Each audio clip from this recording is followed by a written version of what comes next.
Hello, everyone, and welcome back to Autobooks, a place where you'll find the audio version of the most precious books available to mankind. Today, we'll continue from the seventh chapter of the book, The Richest Man in Babylon, written by George S. Clason. We'll read for 1 hour, so I highly recommend you to make yourself free for 1 hour and grab a headphone and your notes, because knowledge is going to rain heavily this time. So, without any kind of time waste, ladies and gentlemen, this is The Richest Man in Babylon, written by George S. Clason and narrated by your favorite host, Autobooks. Hope you'll enjoy. The Walls of Babylon. Old Banzar, grim warrior of another day, stood guard at the passageway leading to the top of the ancient walls of Babylon. Up above, valiant defenders were battling to hold the walls. Upon them depended the future existence of this great city with its hundreds of thousands of citizens.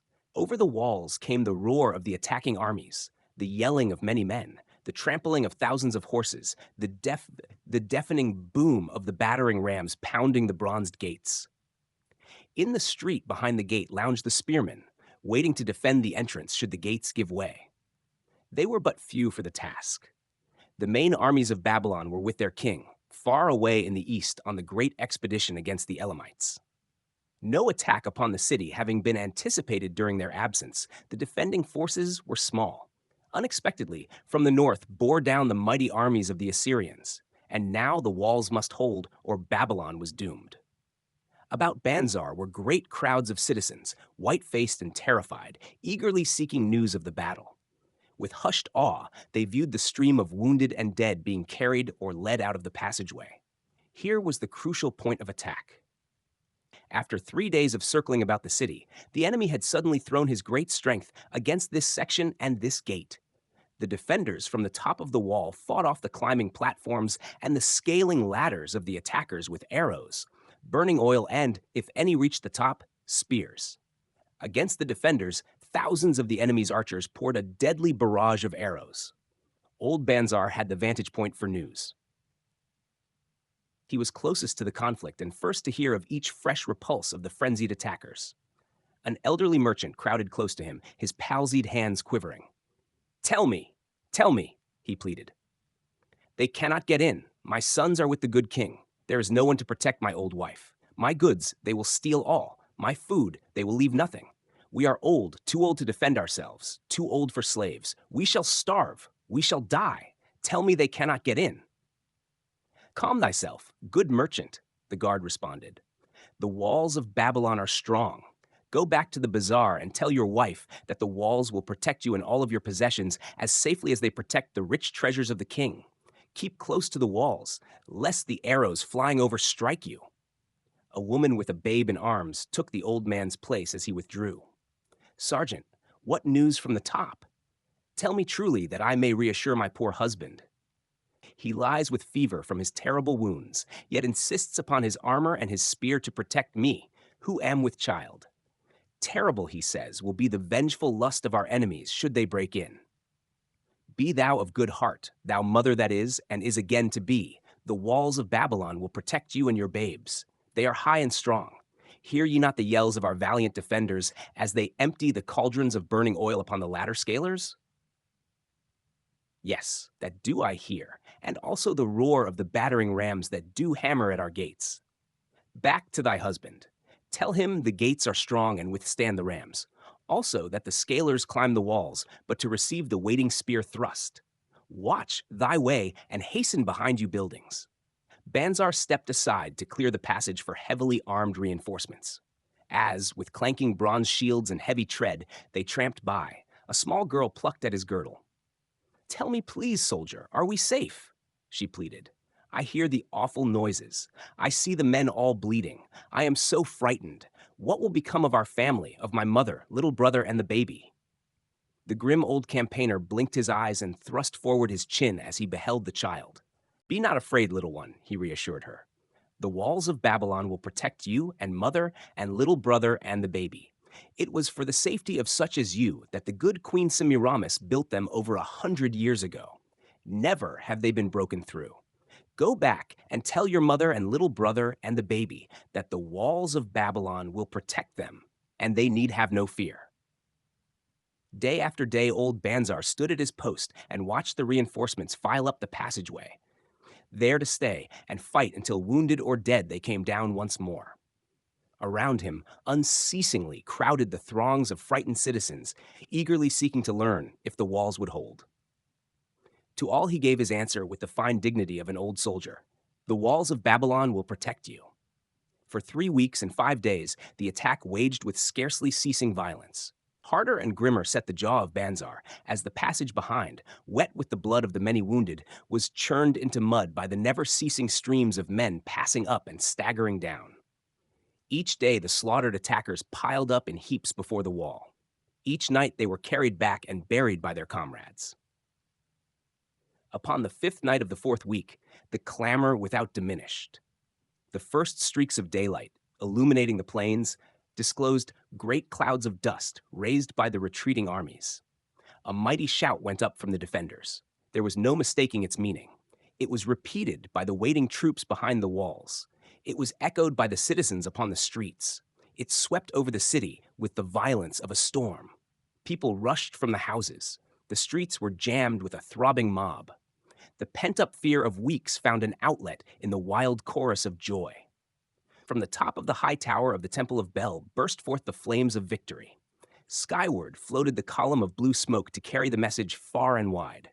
The walls of Babylon had once again repulsed a mighty and viscous foe determined to loot her rich treasures and to ravish and enslave her citizens.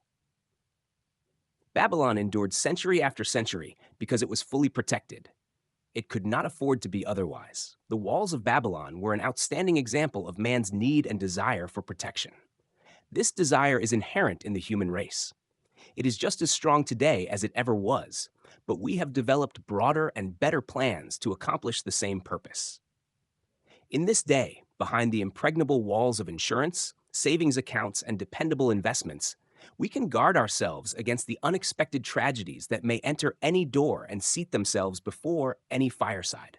We cannot afford to be without adequate protection. Chapter 8. The Camel Trader of Babylon.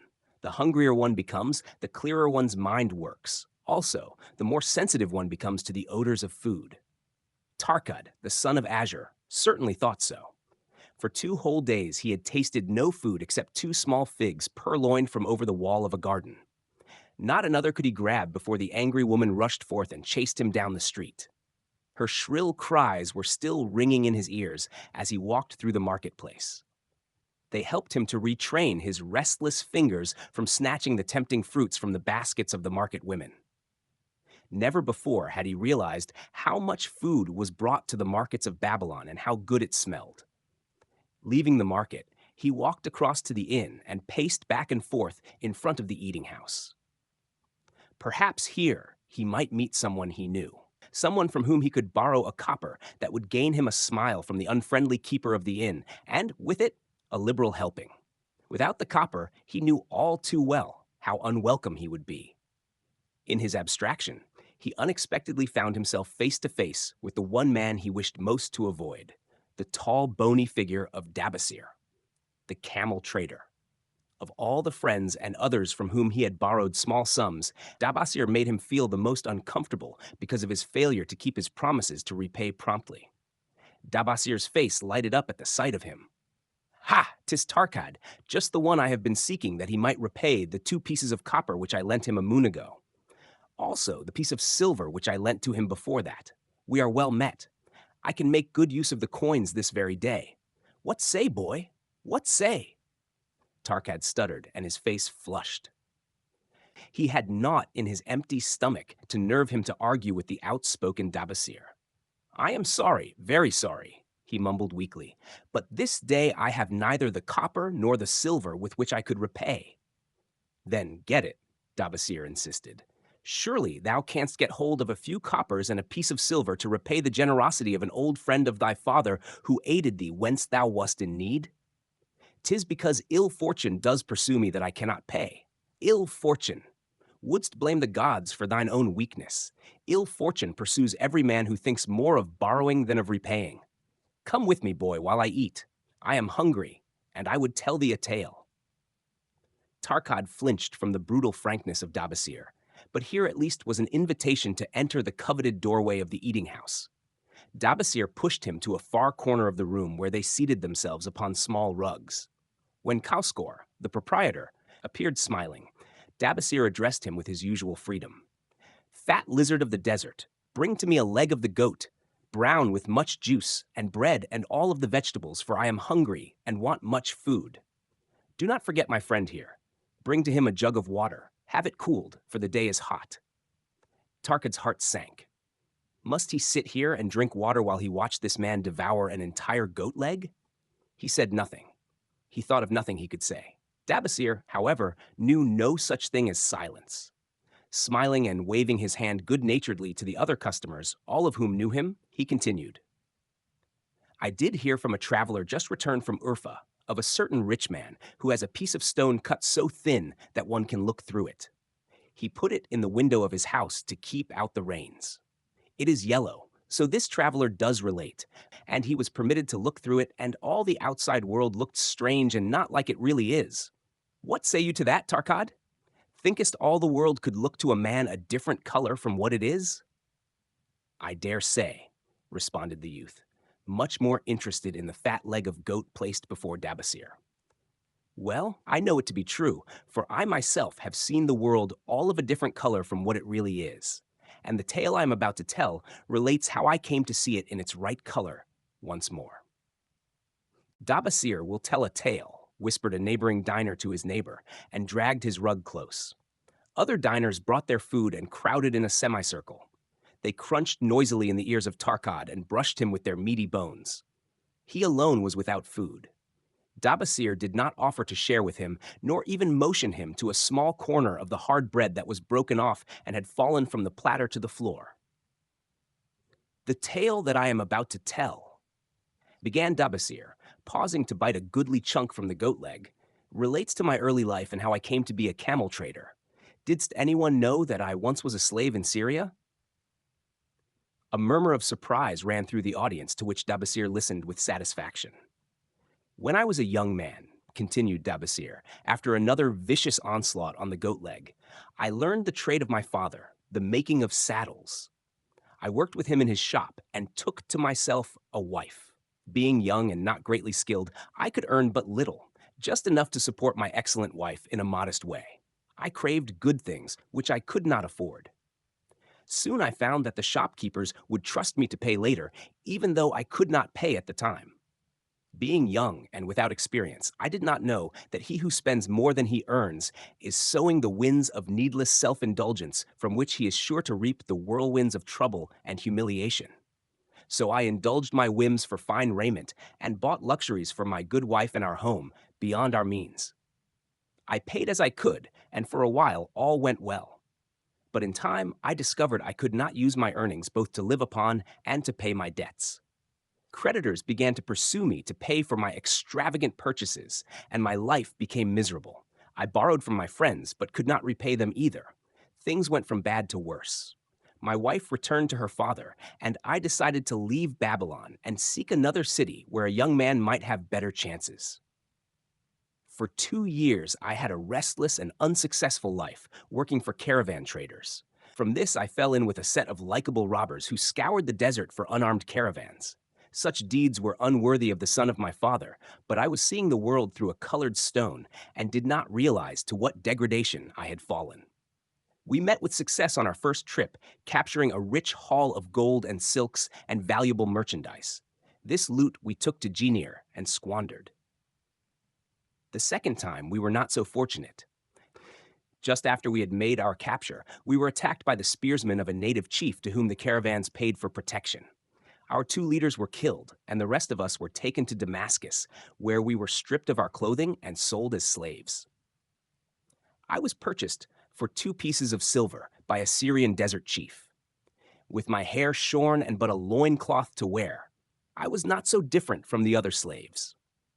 Being a reckless youth, I thought it merely an adventure until my master took me before his 4 wives and told them they could have me for a eunuch. Then, indeed, did I realize the hopelessness of my situation. These men of the desert were fierce and warlike. I was subject to their will without weapons or means of escape. Fearful I stood, As those four women looked me over, I wondered if I could expect pity from them. Sira, the first wife, was older than the others. Her face was impassive as she looked upon me. I turned from her with little consolation. The next was a contemptuous beauty who gazed at me as indifferently as if I had been a worm of the earth. The two younger ones tittered as though it were all an exciting joke. It seemed an age that I stood waiting sentence. Each woman appeared willing for the others to decide. Finally, Sira spoke up in a cold voice. Of eunuchs we have plenty, but of camel tenders we have few, and they are a worthless lot. Even this day I would visit my mother, who is sick with the fever, and there is no slave I would trust to lead my camel. Ask this slave if he can lead a camel. My master thereupon questioned me, "What know you of camels?" Striving to conceal my eagerness, I replied, "I can make them kneel, I can load them, I can lead them on long trips without tiring. If need be, I can repair their trappings." "The slave speaks forward enough," observed my master. "If thou so desire, Sira, take this man for thy camel tender." So I was turned over to Sira, and that day I led her camel upon a long journey to her sick mother. I took the occasion to thank her for her intercession, and also to tell her that I was not a slave by birth, but the son of a freeman, an honorable saddle maker of Babylon. I also told her much of my story. Her comments were disconcerting to me, and I pondered much afterwards on what she said. How can you call yourself a free man when your weakness has brought you to this? If a man has in himself the soul of a slave, will he not become one, no matter what his birth, even as water seeks its level? If a man has within him the soul of a free man, will he not become respected and honored in his own city in spite of his misfortune? For over a year I was a slave and lived with the slaves, but I could not become as one of them. One day Sira asked me, "In the event time when the other slaves can mingle and enjoy the society of each other, why dost thou sit in thy tent alone?"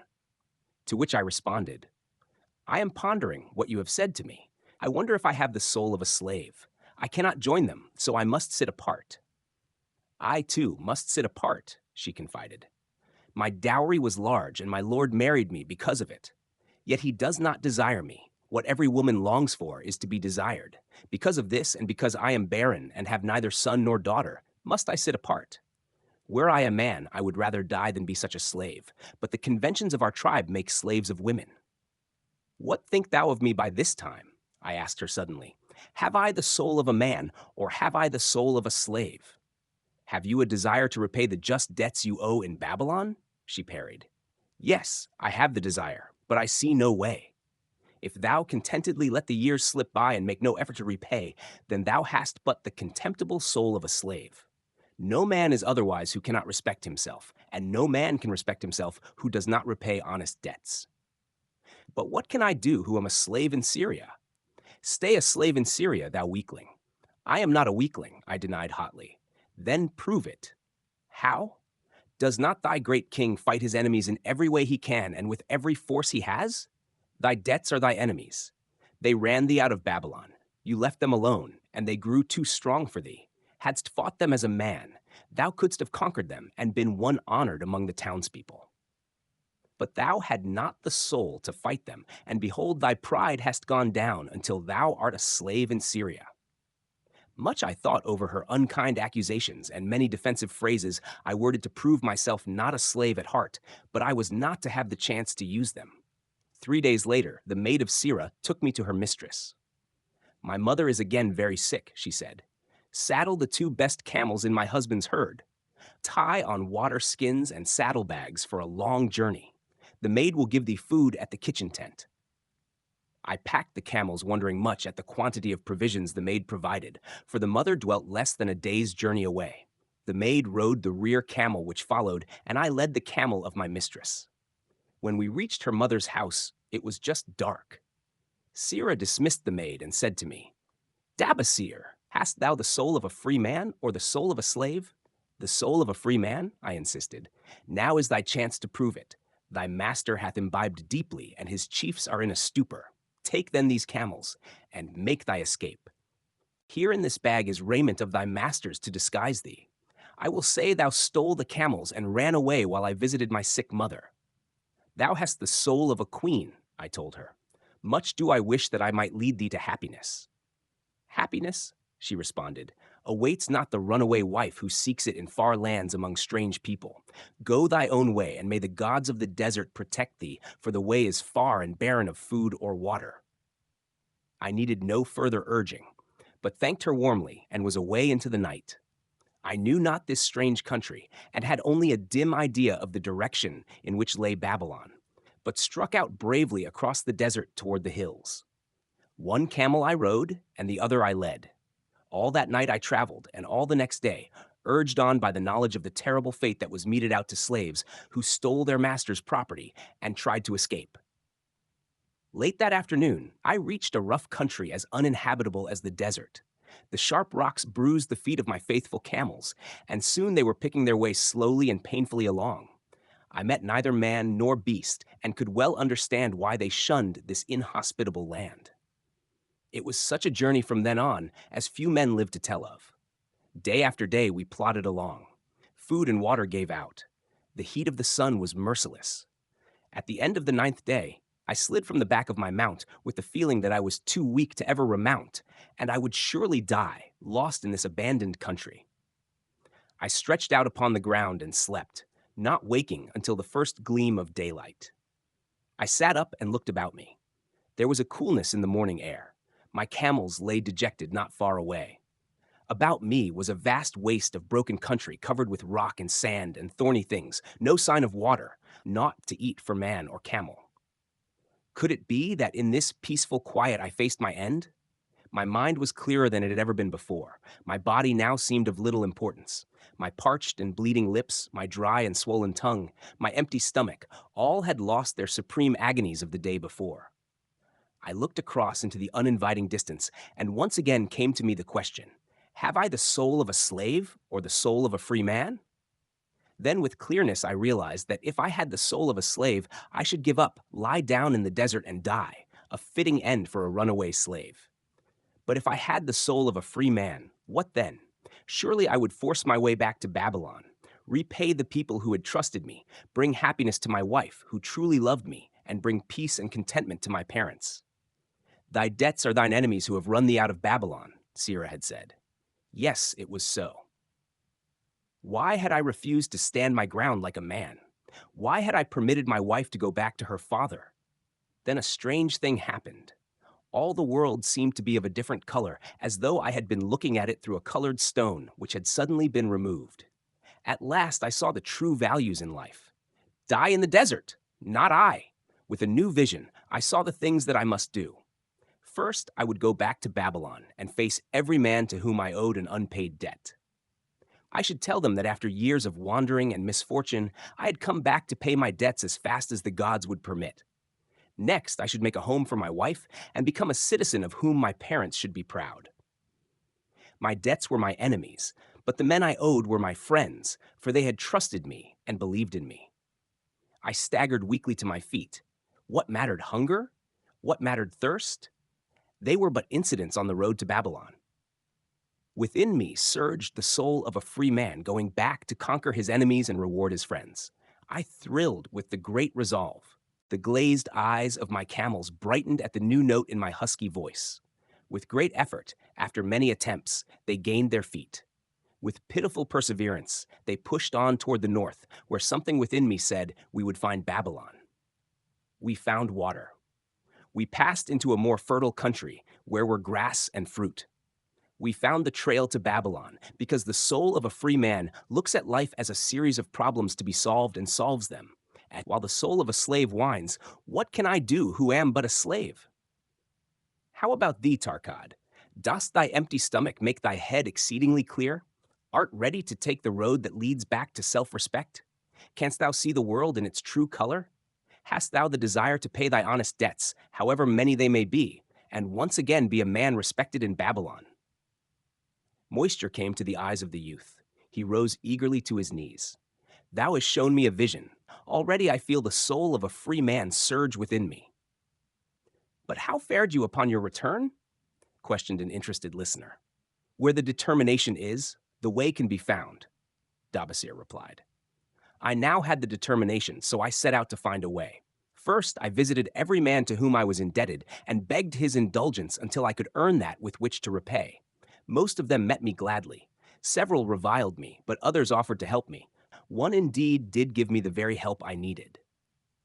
It was Mathon, the gold lender. Learning that I had been a camel tender in Syria, he sent me to old Nebatur, the camel trader, just commissioned by our good king to purchase many herds of sound camels for the great expedition. With him, my knowledge of camels I put to good use. Gradually, I was able to repay every copper and every piece of silver. Then at last I could hold up my head and feel that I was an honorable man among men. Again, Dabasir turned to his food. Cowscore, thou snail, he called loudly to be heard in the kitchen. The food is cold. Bring me more meat fresh from the roasting. Bring thou also a very large portion for Tarkad, the son of my old friend, who is hungry and shall eat with me. So ended the tale of Dabasir, the camel trader of old Babylon. He found his own soul when he realized a great truth, a truth that had been known and used by wise men long before his time.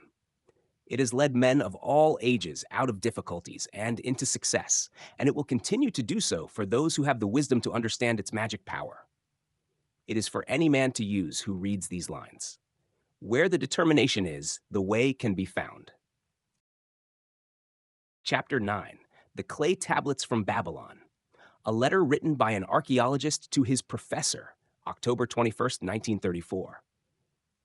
My dear professor, the 5 clay tablets from your recent excavation in the ruins of Babylon arrived on the same boat with your letter. I have been fascinated no end and have spent many pleasant hours translating their inscriptions. I should have answered your letter at once, but delayed until I could complete the translations, which are attached. The tablets arrived without damage, thanks to your careful use of preservatives and excellent packing. You will be as astonished as we in the laboratory at the story they relate. One expects the dim and distant past to speak of romance and adventure.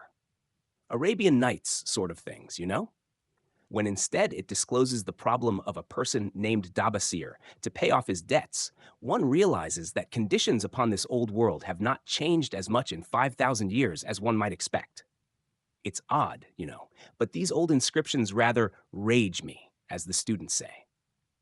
Being a college professor, I'm supposed to be a thinking human being, possessing a working knowledge of most subjects. Yet, here comes this old chap out of the dust-covered ruins of Babylon to offer a way I had never heard of to pay off my debts, and at the same time acquire gold to jingle in my wallet. Pleasant thought, I say, and interesting to prove whether it will work as well nowadays as it did in old Babylon. Mrs. Shrewsbury and myself are planning to try out his plan upon our own affairs, which could be much improved. Wishing you the best of luck in your worthy undertaking, and waiting eagerly another opportunity to assist, I am yours sincerely, Alfred H. Shrewsbury, Department of Archaeology. Tablet Num. I. Now, when the moon becometh full, I, Dabasir, who am but recently returned from slavery in Syria, with the determination to pay my many just debts and become a man of means worthy of respect in my native city of Babylon, do here engrave upon the clay a permanent record of my affairs to guide and assist me in carrying through my high desires. Under the wise advice of my good friend Mathon, the gold lender, I am determined to follow an exact plan that he doth say will lead any honorable man out of debt into means and self-respect. This plan includeth 3 purposes, which are my hope and desire. First, the plan doth provide for my future prosperity. Therefore, 1/10 of all I earn shall be set aside as my own to keep. For Mathon speaketh wisely when he saith, that man who keepeth in his purse both gold and silver that he need not spend is good to his family and loyal to his king. The man who hath but a few coppers in his purse is indifferent to his family and indifferent to his king. But the man who hath naught in his purse is unkind to his family and is disloyal to his king, for his own heart is bitter. Therefore, the man who wisheth to achieve must have coin that he may keep to jingle in his purse, that he have in his heart love for his family and loyalty to his king. Second, the plan doth provide that I shall support and clothe my good wife, who hath returned to me with loyalty from the house of her father. For Mathon doth say that to take good care of a faithful wife putteth self-respect into the heart of a man, and addeth strength and determination to his purposes. Therefore, 7/10 of all I earn shall be used to provide a home, clothes to wear, and food to eat, with a bit extra to spend, that our lives be not lacking in pleasure and enjoyment. But he doth further enjoin the greatest care that we spend not greater than 7/10 of what I earn for these worthy purposes. Herein lieth the success of the plan. I must live upon this portion, and never use more nor buy what I may not pay for out of this portion.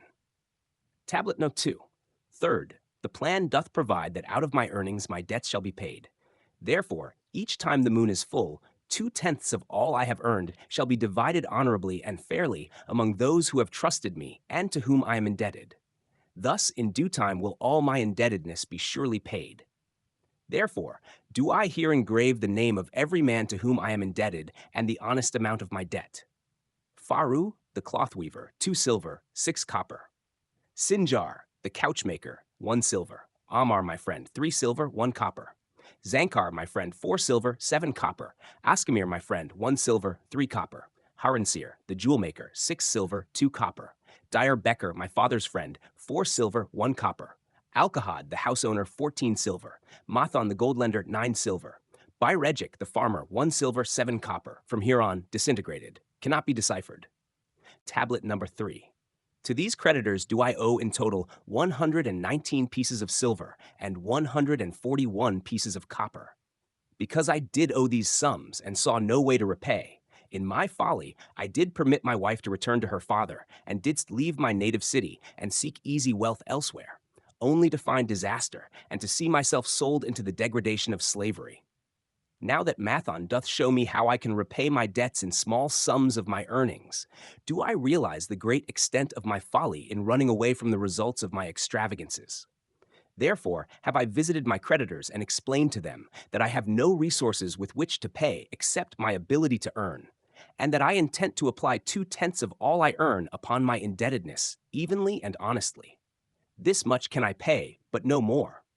Therefore, if they be patient, in time my obligations will be paid in full. Ahmar, whom I thought my best friend, reviled me bitterly, and I left him in humiliation. Berijik, the farmer, pleaded that I pay him first, as he didst badly need help.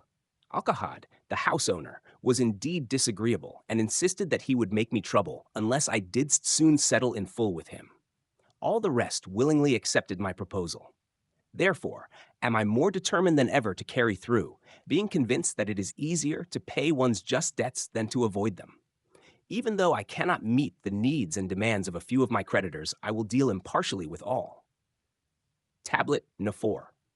Again, the moon shines full. I have worked hard with a free mind. My good wife hath supported my intentions to pay my creditors. Because of our wise determination, I have earned during the past moon, buying camels of sound wind and good legs, for Nebatur, the sum of 19 pieces of silver. This I have divided according to the plan. 1/10 have I set aside to keep as my own. 7/10 have I divided with my good wife to pay for our living. 2/10 have I divided among my creditors as evenly as could be done in coppers. I did not see Amar, but left it with his wife. Barejik was so pleased he would kiss my hand. Old Alkahad alone was grouchy and said I must pay faster, to which I replied that if I were permitted to be well fed and not worried, that alone would enable me to pay faster. All the others thanked me and spoke well of my efforts. Therefore, at the end of one moon, my indebtedness is reduced by almost 4 pieces of silver, and I possess almost 2 pieces of silver besides, upon which no man hath claim. My heart is lighter than it hath been for a long time.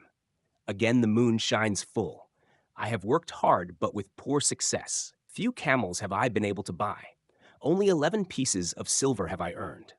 Nevertheless, my good wife and I have stood by the plan, even though we have bought no new raiment and eaten little but herbs. Again, I paid ourselves 1/10 of the 11 pieces, while we lived upon 7/10. I was surprised when Amar commended my payment, even though small. So did Byrejik. Alkahad flew into a rage, but when told to give back his portion if he did not wish it, he became reconciled. The others, as before, were content. Again the moon shines full, and I am greatly rejoiced. I intercepted a fine herd of camels and bought many sound ones. Therefore my earnings were 42 pieces of silver. This moon my wife and myself have bought much-needed sandals and raiment. Also we have dined well on meat and fowl. more than 8 pieces of silver we have paid to our creditors. Even Alcahad did not protest. Great is the plan, for it leadeth us out of debt, and giveth us wealth which is ours to keep. 3 times the moon had been full since I last carved upon this clay. Each time I paid to myself 1/10 of all I earned. Each time my good wife and I have lived upon 7/10, even though at times it was difficult. Each time have I paid to my creditors 2/10. In my purse I now have 21 pieces of silver that are mine. It maketh my head to stand straight upon my shoulders, and maketh me proud to walk among my friends. My wife keepeth well our home, and is becomingly gowned. We are happy to live together. The plan is of untold value. Hath it not made an honorable man of an ex-slave? Tablet Novi. Again the moon shines full, and I remember that it is long since I carved upon the clay. 12 moons in truth have come and gone. But this day I will not neglect my record, because upon this day I have paid the last of my debts. This is the day upon which my good wife and my thankful self celebrate with great feasting that our determination hath been achieved. Many things occurred upon my final visit to my creditors that I shall long remember. Amar begged my forgiveness for his unkind words and said that I was one of all others he most desired for a friend. Old Alcahad is not so bad after all, for he said, "Thou wert once a piece of soft clay to be pressed and molded by any hand that touched thee, but now thou art a piece of bronze capable of holding an edge.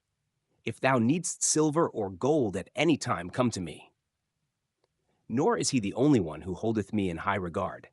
Many others speak deferentially to me. My good wife looketh upon me with a light in her eyes that doth make a man have confidence in himself. Yet it is the plan that hath made my success. It hath enabled me to pay all my debts and to jingle both gold and silver in my purse. I do commend it to all who wish to get ahead. For truly, if it will enable an ex-slave to pay his debts and have gold in his purse, will it not aid any man to find independence? Nor am I myself finished with it, for I am convinced that if I follow it further, it will make me rich among men.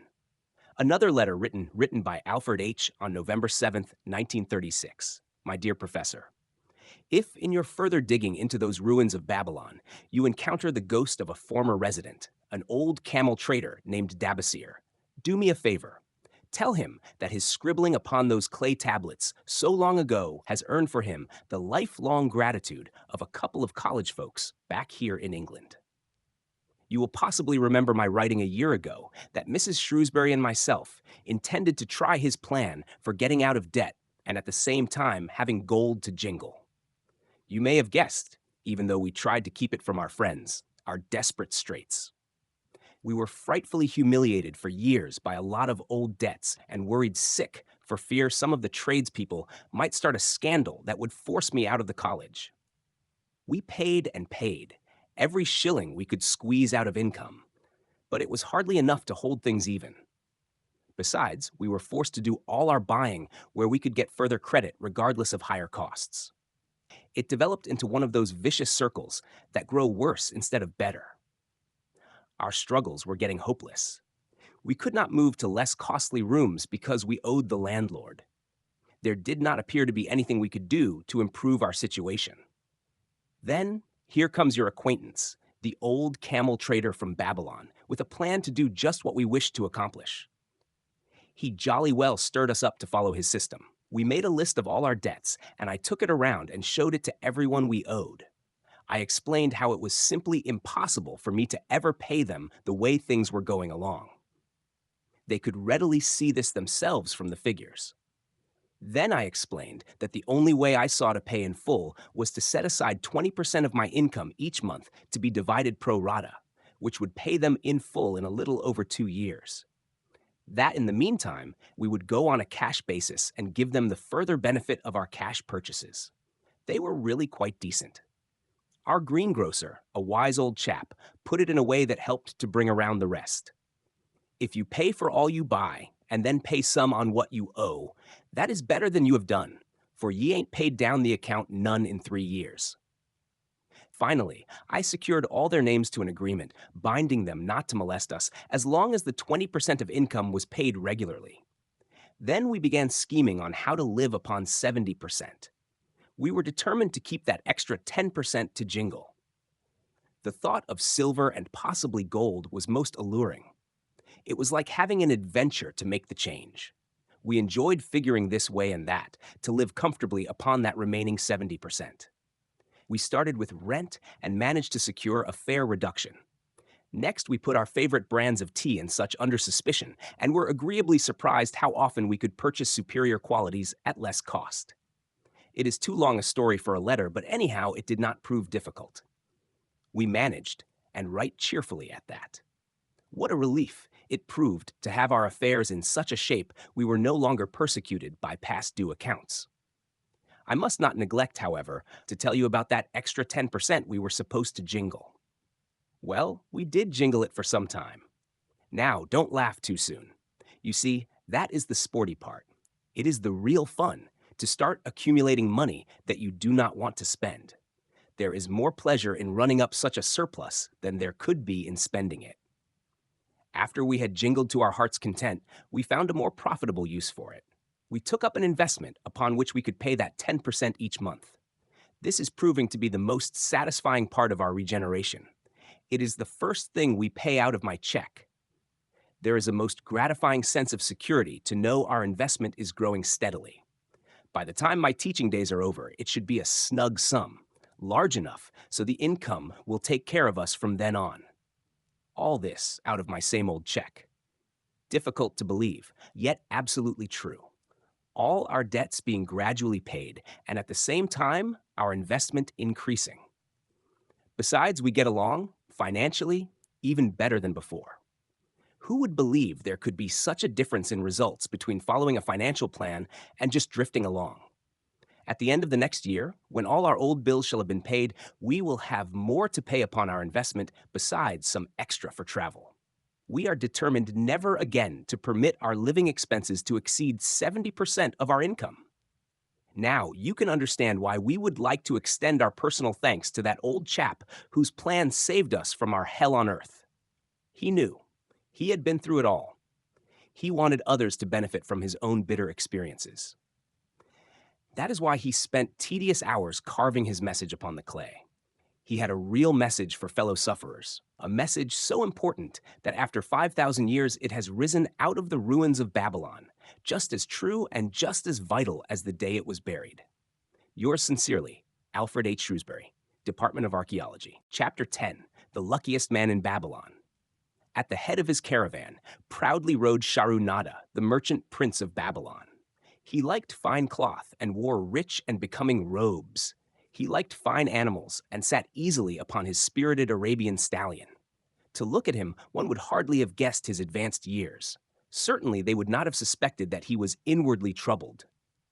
The journey from Damascus is long and the hardships of the desert many. These he minded not. The Arab tribes are fierce and eager to loot rich caravans. These he feared not, for his many fleet-mounted guards were a safe protection. About the youth at his side, whom he was bringing from Damascus, was he disturbed. This was Hadan Gula, the grandson of his partner of other years, Arad Gula, to whom he felt he owed a debt of gratitude which could never be repaid. He would like to do something for this grandson.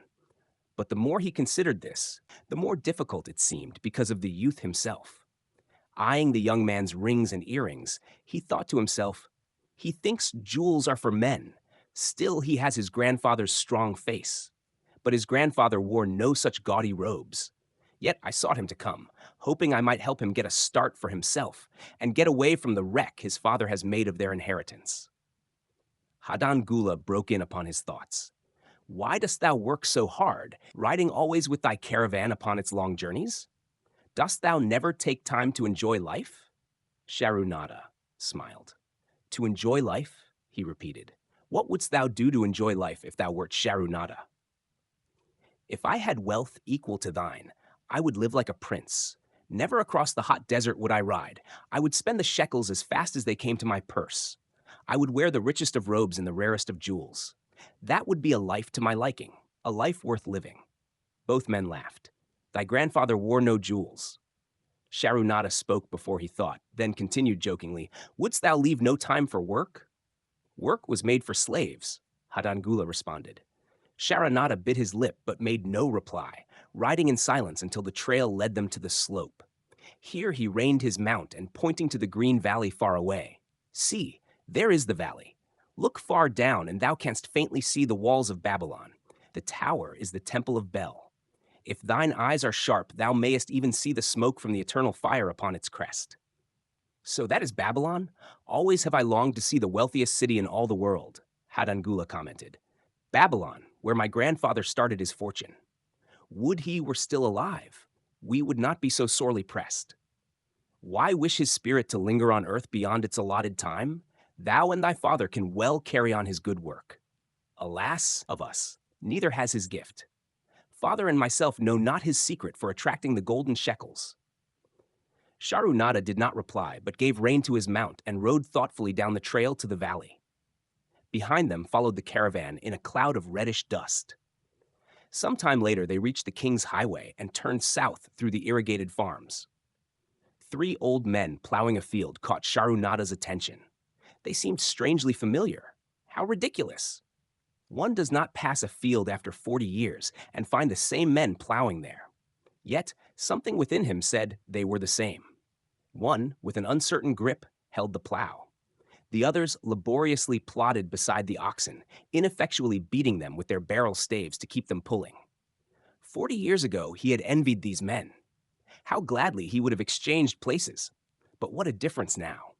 With pride, he looked back at his trailing caravan, well-chosen camels and donkeys, loaded high with valuable goods from Damascus. All this was but one of his possessions. He pointed to the plowers, saying, still plowing the same field where they were 40 years ago. They look it, but why thinkest thou they are the same? I saw them there, Sharunada replied. Recollections were racing rapidly through his mind. Why could he not bury the past and live in the present? Then he saw, as in a picture, the smiling face of Aradgula. The barrier between himself and the cynical youth beside him dissolved. But how could he help such a superior youth with his spendthrift ideas and bejeweled hands? Work he could offer in plenty to willing workers, but not for men who considered themselves too good for work. Yet he owed it to Aradgula to do something, not a half-hearted attempt. He and Aradgula had never done things that way. They were not that sort of men. A plan came almost in a flash. There were objections. He must consider his own family and his own standing. It would be cruel. It would hurt. Being a man of quick decisions, he waived objections and decided to act. Wouldst thou be interested in hearing how thy worthy grandfather and myself joined in the partnership which proved so profitable? He questioned. Why not just tell me how thou madest the golden shekels? That is all I need to know, the young man parried. Sharunada ignored the reply and continued. We start with those men plowing. I was no older than thou. As the column of men in which I marched approached, good old Megiddo, the farmer, scoffed at the slipshod way in which they plowed. Megiddo was chained next to me. Look at the lazy fellows, he protested. The plowholder makes no effort to plow deep, nor do the beaters keep the oxen in the furrow. How can they expect to raise a good crop with poor plowing? Didst thou say Megiddo was chained to thee? Hadangula asked in surprise. Yes, with bronze collars about our necks and a length of heavy chain between us. Next to him was Zabado, the sheep thief. I had known him in Harun. At the end was a man we called Pirate because he told us not his name. We judged him as a sailor, as he had entwined serpents tattooed upon his chest in sailor fashion. The column was made up thus so the men could walk in fours. Thou wert chained as a slave? Hadangula asked incredulously. Did not thy grandfather tell thee I was once a slave? He often spoke of thee, but never hinted of this. He was a man thou couldst trust with innermost secrets. Thou, too, are a man I may trust. Am I not right? Sharunada looked him squarely in the eye. Thou mayest rely upon my silence, but I am amazed. Tell me, how didst thou come to be a slave? Sharunada shrugged his shoulders. Any man may find himself a slave. It was a gaming house and barley beer that brought me disaster. I was the victim of my brother's indiscretions. In a brawl, he killed his friend. I was bonded to the widow by my fattier, desperate to keep my brother from being prosecuted under the law. When my father could not raise the silver to free me, she in anger sold me to the slave dealer. What a shame and injustice, Hadangula protested. But tell me, how didst thou regain freedom? We shall come to that, but not yet. Let us continue my tale. As we passed, the plowers jeered at us. One did doff his ragged hat and bow low, calling out, "Welcome to Babylon, guests of the king. He waits for thee on the city walls where the banquet is spread, mud bricks and onion soup." With that, they laughed uproariously. Pirate flew into a rage and cursed them roundly. "What do those men mean by the king awaiting us on the walls?" I asked him. "To the city walls ye march to carry bricks until the back breaks. Maybe they beat thee to death before it breaks. They won't beat me. I'll kill 'em." Then Megiddo spoke up. "It doesn't make sense to me to talk of masters beating willing, hard-working slaves to death. Masters like good slaves and treat them well." "Who wants to work hard?" commented Zabato. "Those plowers are wise fellows. They're not breaking their backs, just letting on as if they be." "Thou can't get ahead by shirking," Megiddo protested. "If thou plow a hectare, that's a good day's work, and any master knows it. But when thou plow only a half, that's shirking. I don't shirk. I like to work, and I like to do good work, for work is the best friend I've ever known. It has brought me all the good things I've had, my farm and cows and crops, everything." "Yea, and where be these things now?" scoffed Zabato. "I figure it pays better to be smart and get by without working. You watch Zabato. If we're sold to the walls, he'll be carrying the water bag or some easy job when thou, who like to work, will be breaking thy back carrying bricks." He laughed his silly laugh. Terror gripped me that night. I could not sleep. I crowded close to the guard rope, and when the others slept, I attracted the attention of Godoso, who was doing the first guard watch. He was one of those brigand Arabs, the sort of rogue who, if he robbed thee of thy purse, would think he must also cut thy throat. "Tell me, Godoso," I whispered, "when we get to Babylon, will we be sold to the walls?" "Why want to know?" he questioned cautiously. "Canst thou not understand?" I pleaded. "I am young. I want to live. I don't want to be worked or beaten to death on the walls. Is there any chance for me to get a good master?" He whispered back, "I tell something. Thou good fellow, give Godoso no trouble. Most times we go first to slave market. Listen now, when buyers come, tell 'em you good worker, like to work hard for good master. Make 'em want to buy. You not make 'em buy. Next day you carry brick. Mighty hard work." After he walked away, I lay in the warm sand, looking up at the stars and thinking about work. What Megiddo had said about it being his best friend made me wonder if it would be my best friend. Certainly, it would be if it helped me out of this. When Megiddo awoke, I whispered my good news to him. It was our one ray of hope as we marched toward Babylon. Late in the afternoon, we approached the walls and could see the lines of men, like black ants, climbing up and down the steep diagonal paths. As we drew closer, we were amazed at the thousands of men working. Some were digging in the moat. Others mixed the dirt into mud bricks. The greatest number were carrying the bricks in large baskets up those steep trails to the masons. Overseers cursed the laggards and cracked bullock whips over the backs of those who failed to keep in line. Poor, worn-out fellows were seen to stagger and fall beneath their heavy baskets, unable to rise again. If the lash failed to bring them to their feet, they were pushed to the side of the paths and left writhing in agony. Soon they would be dragged down to join other craven bodies beside the roadway to await unsanctified graves. As I beheld the ghastly sight, I shuddered. So this was what awaited my father's son if he failed at the slave market. The famous works of ancient Babylon, its walls, temples, hanging gardens, and great canals, were built by slave labor, mainly prisoners of war, which explains the inhuman treatment they received. This force of workmen also included many citizens of Babylon and its provinces who had been sold into slavery because of crimes or financial troubles. It was a common custom for men to put themselves, their wives, or their children up as a bond to guarantee payment of loans, legal judgments, or other obligations. In case of default, those so bonded were sold into slavery. Godoso had been right. We were taken through the gates of the city to the slave prison and next morning marched to the pens in the market. Here the rest of the men huddled in fear, and only the whips of our guard could keep them moving, so the buyers could examine them. Megiddo and myself eagerly talked to every man who permitted us to address him.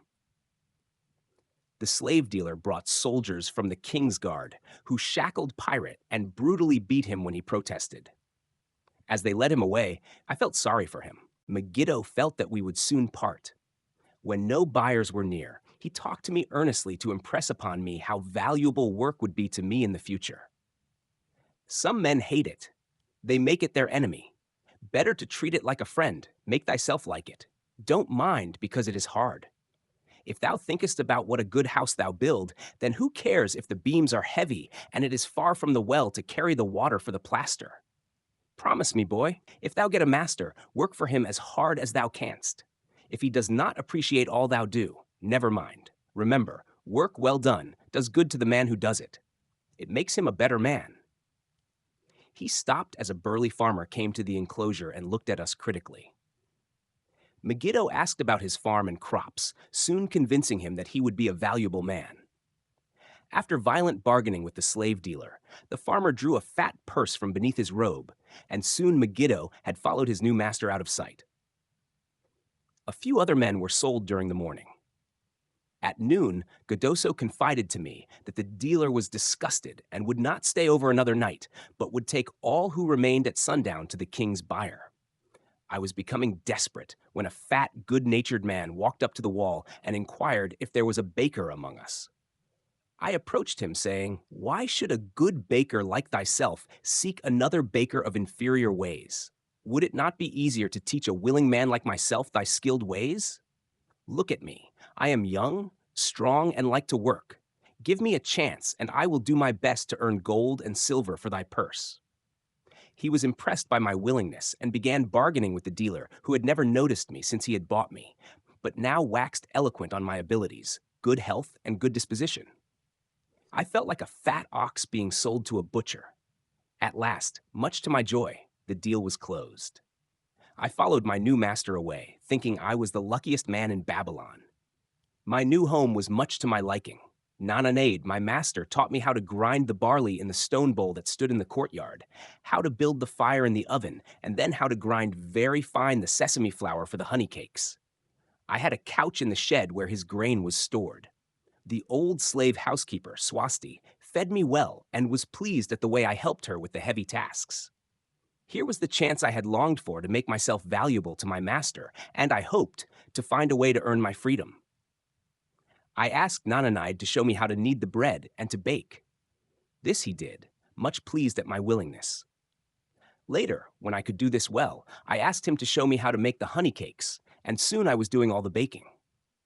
My master was glad to be idle, but Swasti shook her head in disapproval. "No work to do is bad for any man," she declared. I felt it was time for me to think of a way by which I might start to earn coins to buy my freedom. As the baking was finished at noon, I thought Nananide would approve if I found profitable employment for the afternoons and might share my earnings with me. Then the thought came to me. Why not bake more of the honey cakes and peddle them to hungry men upon the streets of the city? I presented my plan to Nananide this way. If I can use my afternoons after the baking is finished to earn for thee coins, would it be only fair for thee to share my earnings with me, that I might have money of my own to spend for those things which every man desires and needs? Fair enough, he admitted. When I told him of my plan to peddle our honey cakes, he was well pleased. "Here is what we will do," he suggested. "Thou sellest them at 2 for a penny, then half of the pennies will be mine to pay for the flour, and the honey, and the wood to bake them. Of the rest I shall take half, and thou shalt keep half." I was much pleased by his generous offer that I might keep for myself 1/4 of my sales. That night I worked late to make a tray upon which to display them. Nananade gave me one of his worn robes that I might look well, and Swasti helped me patch it and wash it clean. The next day, I baked an extra supply of honey cakes. They looked brown and tempting upon the tray as I went along the street, loudly calling my wares. At first, no one seemed interested, and I became discouraged. I kept on, and later in the afternoon, as men became hungry, the cakes began to sell, and soon my tray was empty. Nananade was well pleased with my success and gladly paid me my share. I was delighted to own pennies.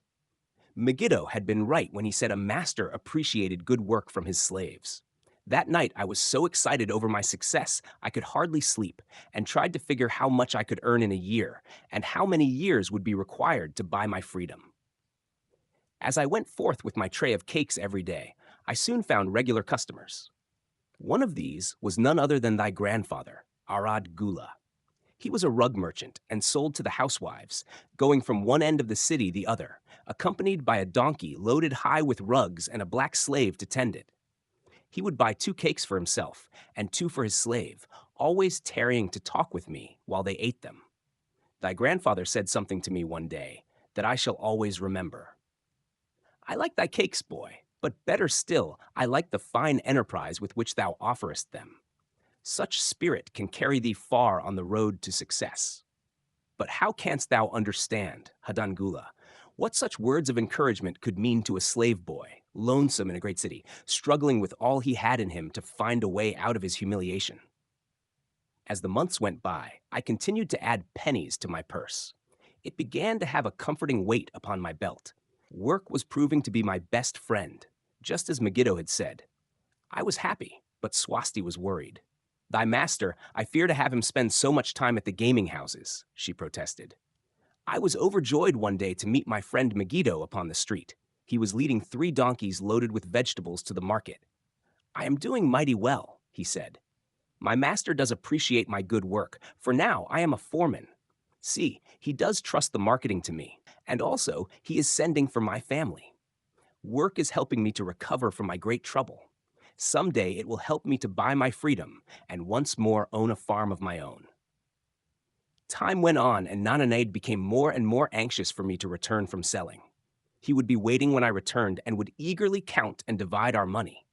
He would also urge me to seek further markets and increase my sales. Often I went outside the city gates to solicit the overseers of the slaves building the walls. I hated to return to the disagreeable sights, but found the overseers liberal buyers. One day, I was surprised to see Zabato waiting in line to fill his basket with bricks.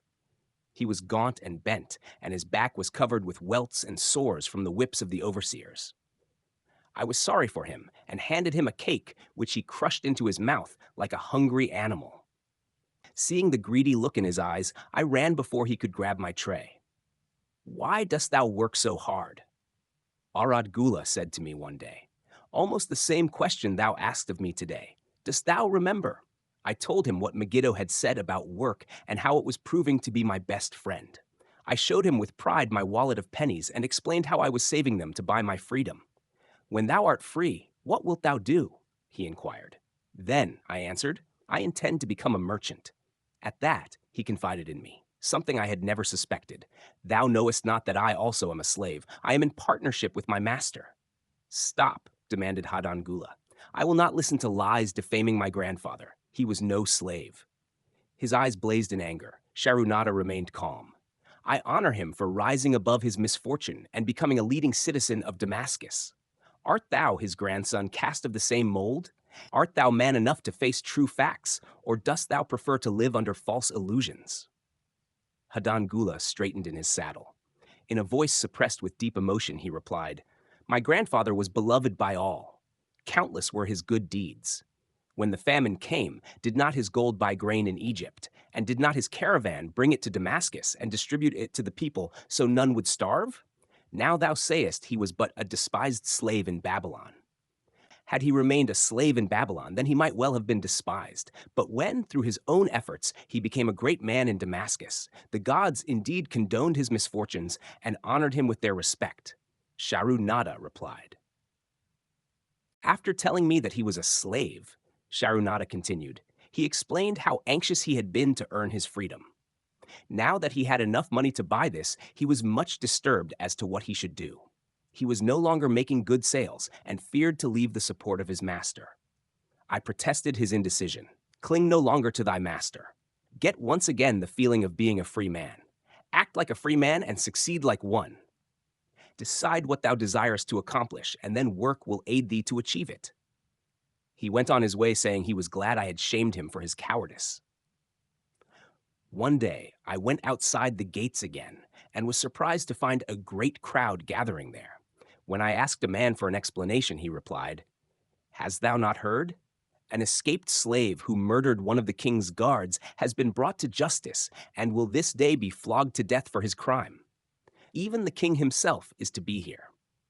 So dense was the crowd about the flogging post, I feared to go near lest my tray of honey cakes be upset. Therefore, I climbed up the unfinished wall to see over the heads of the people. I was fortunate in having a view of Nebuchadnezzar himself as he rode by in his golden chariot. Never had I beheld such grandeur, such robes and hangings of gold cloth and velvet. I could not see the flogging, though I could hear the shrieks of the poor slave. I wondered how one so noble as our handsome king could endure to see such suffering. Yet when I saw he was laughing and joking with his nobles, I knew he was cruel and understood why such inhuman tasks were demanded of the slaves building the walls. After the slave was dead, his body was hung upon a pole by a rope attached to his leg, so all might see. As the crowd began to thin, I went close. On the hairy chest, I saw tattooed two entwined serpents. It was Pirate. The next time I met Arad Gula, he was a changed man. Full of enthusiasm, he greeted me. Behold, the slave thou knewest is now a free man. There was magic in thy words. Already my sales and my profits are increasing. My wife is overjoyed. She was a free woman, the niece of my master. She much desires that we move to a strange city where no man shall know I was once a slave. Thus our children shall be above reproach for their father's misfortune. Work has become my best helper. It has enabled me to recapture my confidence and my skill to sell. I was overjoyed that I had been able, even in a small way, to repay him for the encouragement he had given me. Slave customs in ancient Babylon, though they may seem inconsistent to us, were strictly regulated by law. For example, a slave could own property of any kind, even other slaves upon which his master had no claim. Slaves intermarried freely with non-slaves. Children of free mothers were free. Most of the city merchants were slaves. Many of these were in partnership with their masters and wealthy in their own right. One evening, Swasti came to me in deep distress. Thy master is in trouble. I fear for him. Some months ago he lost much at the gaming tables. He pays not the farmer for his grain, nor his honey. He pays not the money lender. They are angry and threaten him. Why should we worry over his folly? We are not his keepers, I replied thoughtlessly. Foolish youth, thou understandest not. To the money lender didst he give thy title to secure a loan. Under the law he can claim thee and sell thee. I know not what to do. He is a good master. Why? Oh, why should such trouble come upon him? Not were Swasti's fears groundless. While I was doing the baking next morning, the money lender returned with a man he called Sasi. This man looked me over and said I would do. The money lender waited not for my master to return, but told Swasti to tell him he had taken me. With only the robe on my back and the purse of pennies hanging safely from my belt, I was hurried away from the unfinished baking. I was whirled away from my dearest hopes as the hurricane snatches the tree from the forest and casts it into the surging sea. Again, a gaming house and barley beer had caused me disaster. After telling me that he was a slave, Sharunada continued, he explained how anxious he had been to earn his freedom. Now that he had enough money to buy this, he was much disturbed as to what he should do. He was no longer making good sales and feared to leave the support of his master. I protested his indecision. Cling no longer to thy master. Get once again the feeling of being a free man. Act like a free man and succeed like one. Decide what thou desirest to accomplish, and then work will aid thee to achieve it. He went on his way saying he was glad I had shamed him for his cowardice. One day I went outside the gates again and was surprised to find a great crowd gathering there. When I asked a man for an explanation, he replied, "Hast thou not heard? An escaped slave who murdered one of the king's guards has been brought to justice and will this day be flogged to death for his crime. Even the king himself is to be here." So dense was the crowd about the flogging post, I feared to go near lest my tray of honey cakes be upset. Therefore, I climbed up the unfinished wall to see over the heads of the people. I was fortunate in having a view of Nebuchadnezzar himself as he rode by in his golden chariot. Never had I beheld such grandeur, such robes and hangings of gold cloth and velvet. I could not see the flogging, though. I could hear the shrieks of the poor slave.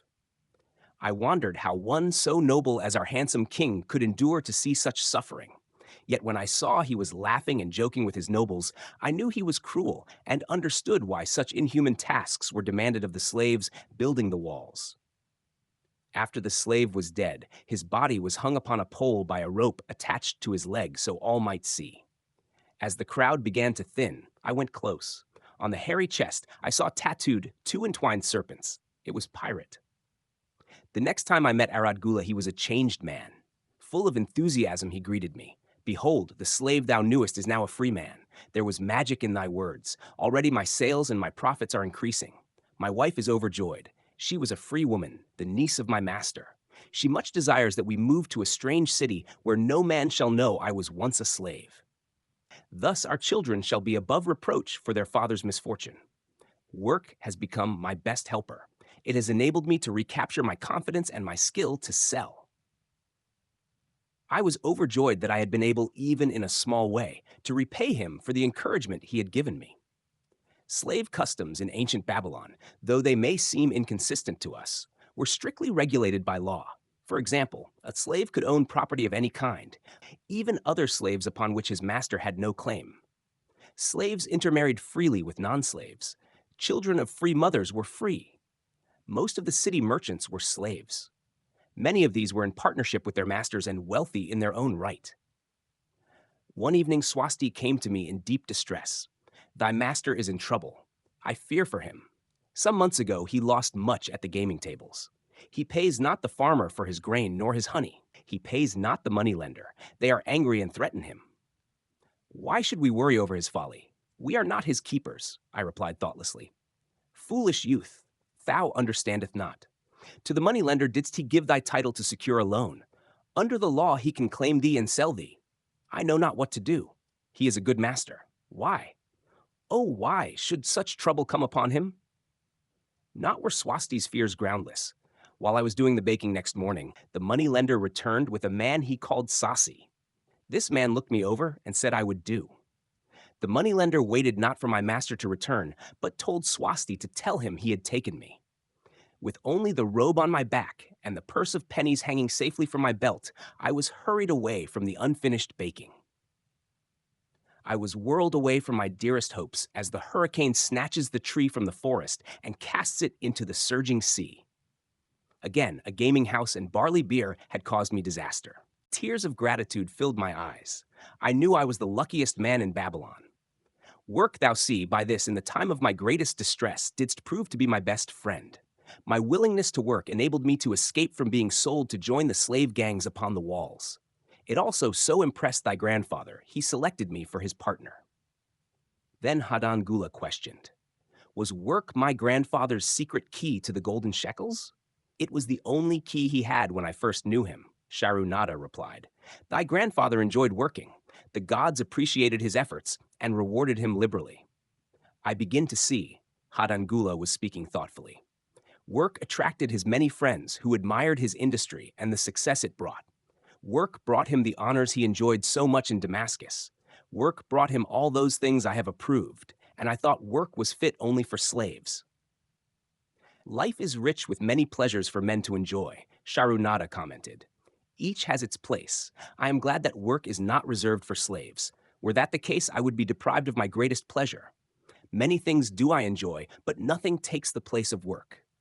Sharunada and Hadan Gula rode in the shadows of the towering walls up to the massive bronze gates of Babylon. At their approach, the gate guards jumped to attention and respectfully saluted an honored citizen. With head held high, Sharunada led the long caravan through the gates and up the streets of the city. I have always hoped to be a man like my grandfather, Hadan Gula confided to him. Never before did I realize just what kind of man he was. This thou hast shown me. Now that I understand, I do admire him all the more and feel more determined to be like him. I fear I can never repay thee for giving me the true key to his success. From this day forth, I shall use his key. I shall start humbly as he started, which befits my true station far better than jewels and fine robes. So saying, Hadan Gula pulled the jeweled baubles from his ears and the rings from his fingers. Then reining his horse, he dropped back and rode with deep respect behind the leader of the caravan. Is anyone listening yet? Hello? I believe most of the peoples who has started this video have left in the middle. If you are still there, then you are really amazing, my friend. It was a pleasure for me to read for a productive guy like you. Here this beautiful book ends, but no worries. Soon your favorite host will be back with another interesting book. So do subscribe my channel. See you soon.